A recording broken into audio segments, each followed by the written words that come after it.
আসসালামু আলাইকুম, রোজাস cooking and blogger welcome. আজকে আমি আপনাদের সাথে খুব সহজ একটা রান্নার রেসিপি শেয়ার করব। এটা হচ্ছে পটল ভাজি। খুব সহজ হলেও অনেকে কিন্তু পারফেক্টভাবে এটা করতে পারেন না। অনেক সময় কাঁচা থাকে, আবার অনেক সময় বেশি শক্ত হয়ে যায়। তাহলে চলুন দেখে নেওয়া যাক। আমি প্রথমে পটলগুলোকে খুব ভালোভাবে ছিলে এরপর ধুয়ে নিয়েছি। এর মধ্যে আমি লবণ, হলুদ, মরিচের গুঁড়ো দিয়ে কিছুক্ষণ সময় মাখিয়ে রাখবো। আর এই মেখে রাখার কারণে পটলের ভিতরে লবণ মশলাগুলো খুব ভালোভাবে ঢুকে যাবে আর ভিতর থেকে একটু পানি বের হবে। এতে করে পটলটা খুব সুন্দরভাবে সেদ্ধ হয়ে যায়। এই তো কিছুক্ষণ পরে দেখুন একটু নরম হয়ে এসেছে, ভিতরে মশলাগুলো খুব সুন্দরভাবে ঢুকেছে।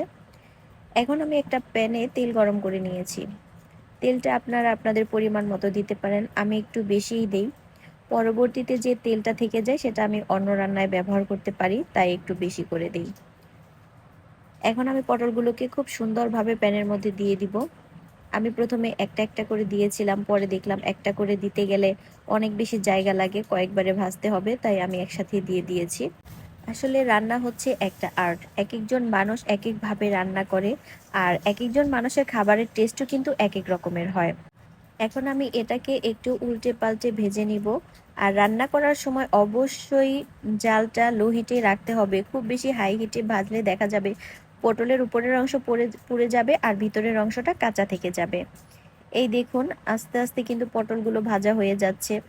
একটু তেলটা বেশি দেওয়ার কারণে আমার পটলগুলো কিন্তু পারফেক্টভাবে ভাজা হচ্ছে। আর তেলের পরিমাণটা একটু কম দিলে দেখা যায় কালো হয়ে পুড়ে ওঠে।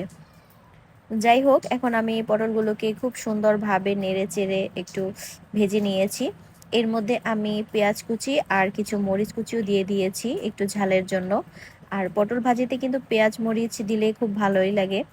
অনেকে আবার এখানে পেঁয়াজ মরিচ দেন না, তবে আমার কাছে মনে হয় পেঁয়াজ মরিচ দিলে এটা দিয়ে ভাত খেতে ভালো লাগে বেশি। এখন আমি পটলের সাথে পেঁয়াজগুলোকে খুব ভালোভাবে নেড়ে চেড়ে নেব, যেন নিচে পেঁয়াজগুলো পুড়ে না যায়। কিছুক্ষণ সময় ভেজে নেওয়ার পর যখন পেঁয়াজের কালারটা চেঞ্জ হয়ে আসবে এবং পটলগুলো একটু শুকিয়ে আসবে, তখন বুঝে নেব এটা হয়ে গেছে। প্রথমে কিন্তু পটল থেকে পানি বের হয়ে এটা একটু নরম হয়ে আসে বেশি, এরপর আস্তে আস্তে পটলগুলো আবার শক্ত হয়।